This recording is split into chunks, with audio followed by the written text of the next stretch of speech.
Hello, YouTube. We are back with the last round of our locals over at Sully's Abode from this past week. I'm joined by my pinhead, my highwayman, the TJ. I love the way you talk to me. Ooh, woo, ooh, woo.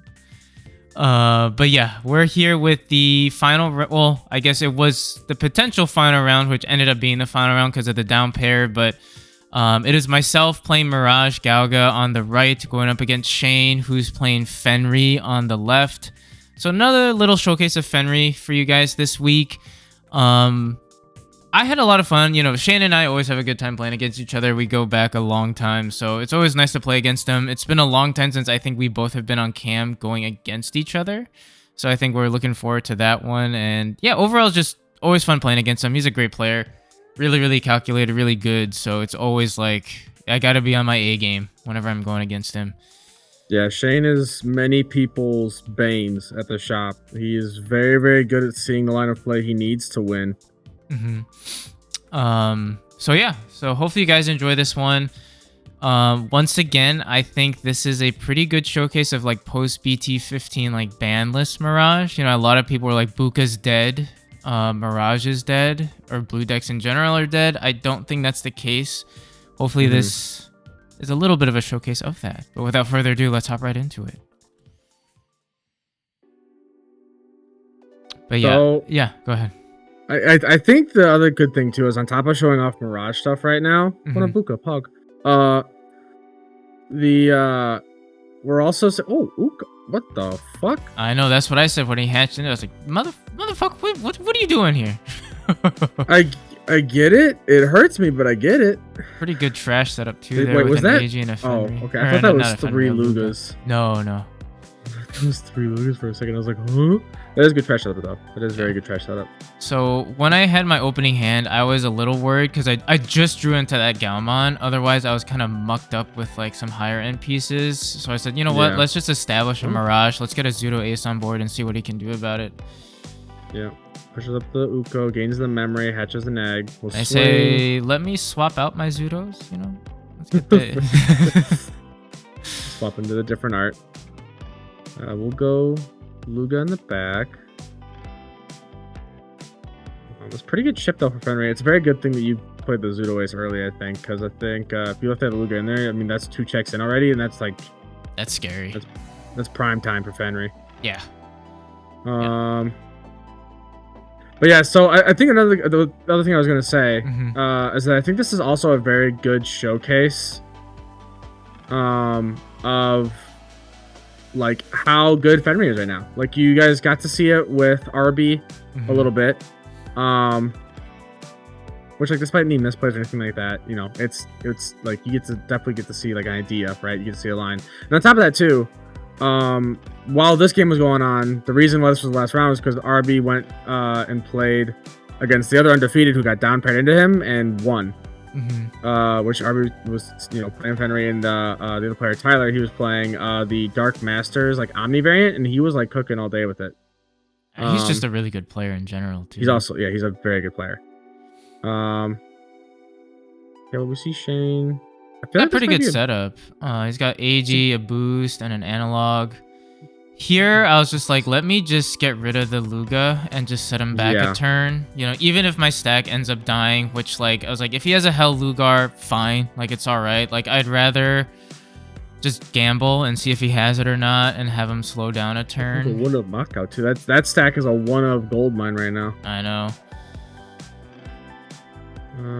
3 for 2. So Soul Lugar and AG will grab the soul, which makes sense. Anyway, when he played the training, I was like, ooh. Maybe we live. Because I was like, if he doesn't have the Hell Lugar, he either is slamming it down right now and giving me a ton of memory. Yeah. Or he just you doesn't gotta be have careful because you could just have game next turn potentially, depending on how much memory he gives you.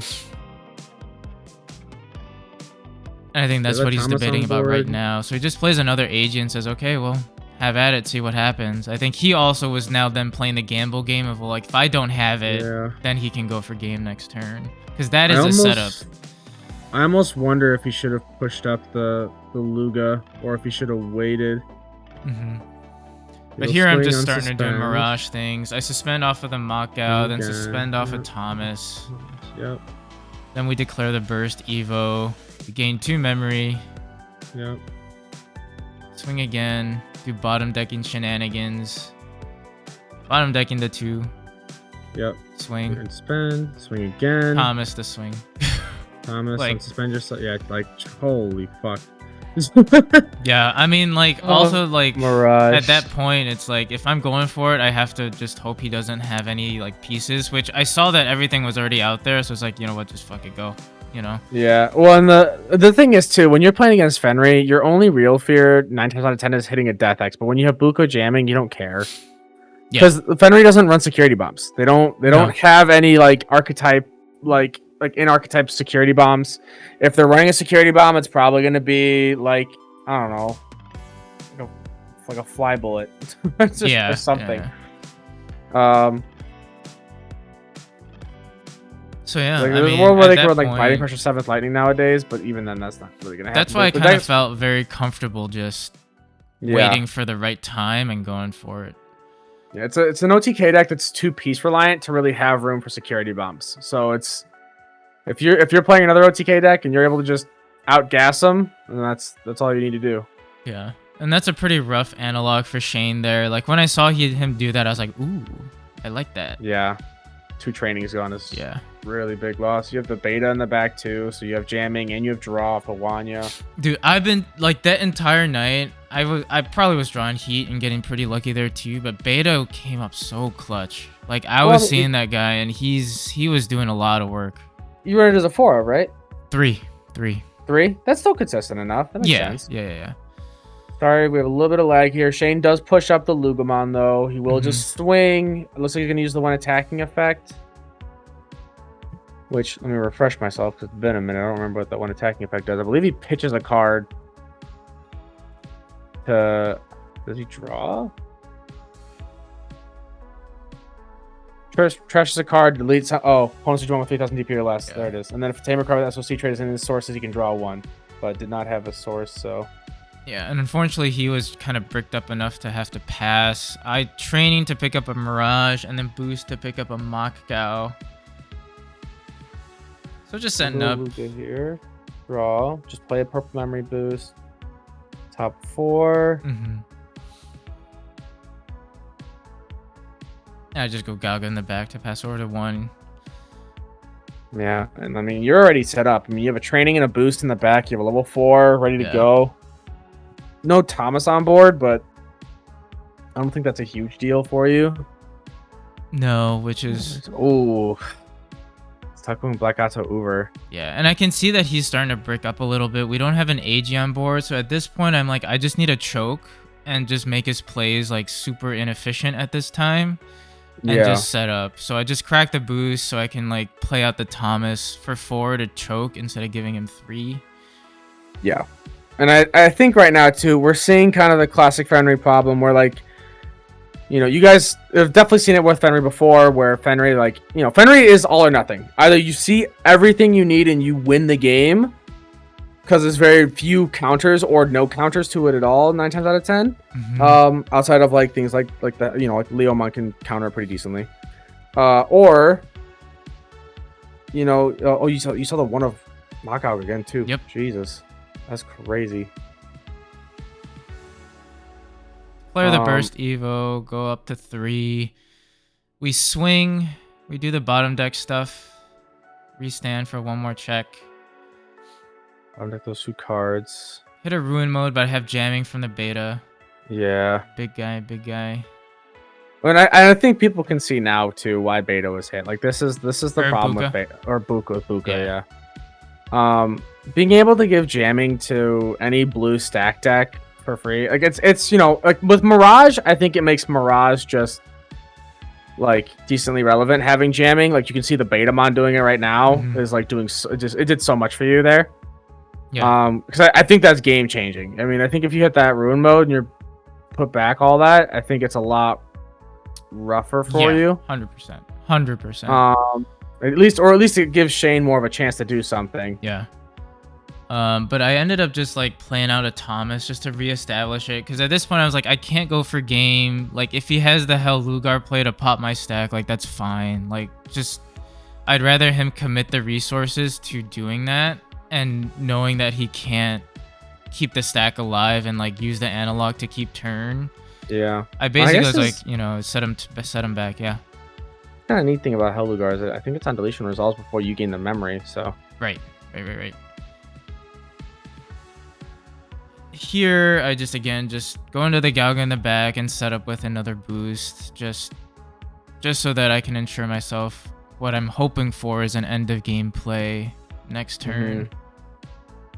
I guess even if you died off the rune mode, it wouldn't really matter because you had all the line. You had the line you need. You had another beta ready to go. You had that, and that's the thing. Like, I think jamming is exactly what Mirage needs to stay relevant. So being able to find it as another play somewhere in the deck is good, especially when we get the jamming Gaogamon. Yeah.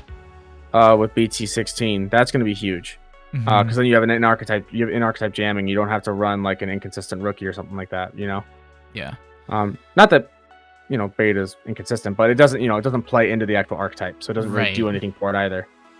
So, that is a lot of memory. Yeah, we crack the boost, go into this guy, and here I'm like, he can either block, and that's fine, or he can choose to let it go, because Mirage is going to bounce something back to hand, which will let me restand. Yeah. I'll gain enough memory to keep turn.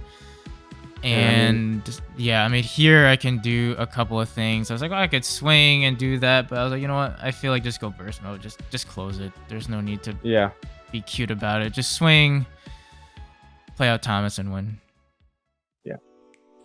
And I mean that's Mirage, man. Mirage with jamming just is really, really good. You didn't even really need jamming for a lot of those checks. You were just like able to go burr. You were drawing straight heat. You saw the one of EX4 Makao twice. Yeah. You had the Buka game 1. You had the beta game 2. So you had the jamming in there. And I think Shane had. It looks like Shane just was a little bit just missing some pieces both games. I think game 1 he definitely had a better chance than he did game 2. Game 2 it looks like he was really struggling. Yeah. I mean, I just really like Mirage. One, I mean, because it's blue and it does a lot of what blue wants to do, which is what I enjoy. But I feel like right now too, like people are like for blue, right? People are always between like Mirage versus Melga. I feel like Mirage does a better job at kind of controlling the situation. Like there's more outs with Mirage. Like you can bounce so much and do a lot of things, whereas Melga sort of relies on like the top end to really do their control-y aspect of things. I feel like with Mirage, like even like level 4s, level 5s, you're bouncing stuff. You know, you Zudo Ace, you strip, you bounce. You Mirage, you bounce. Burst mode, you bounce. So like there's so many different ways to get rid of stuff, and there's not a lot of bounce protection either. So outside of like Greymon stuff, right? So and that's becoming less and less prominent in this meta. So yeah, no, I'm enjoying the little blue dog, that's for sure. Yeah, I know you're hard at work back on that blue grind because you're trying to really commit for a good showing at Nats next year. And by the way, I'll say it now, so there's video evidence of it. I'm going with you. I'm going this time. Hell yeah. I'm gonna save up. I'm gonna get my financials sorted this year, and I'm gonna go with you. Hell yeah, brother. That's my plan, brother bear. We're gonna do it. Watch out for us next year. But yeah. But yeah, I think I'm definitely playing Mirage next week at regionals. Like that, I think that's a good question. So we'll see how it goes. We'll give you a quick update video because I think Jarrell's playing in it also. So should be a good like little Hyper Colosseum update for y'all. But yeah, that wraps up this round. Thank y'all for tuning in. Hopefully you guys enjoyed this along with some of the other, you know, BT-15 stuff that we had going on this week.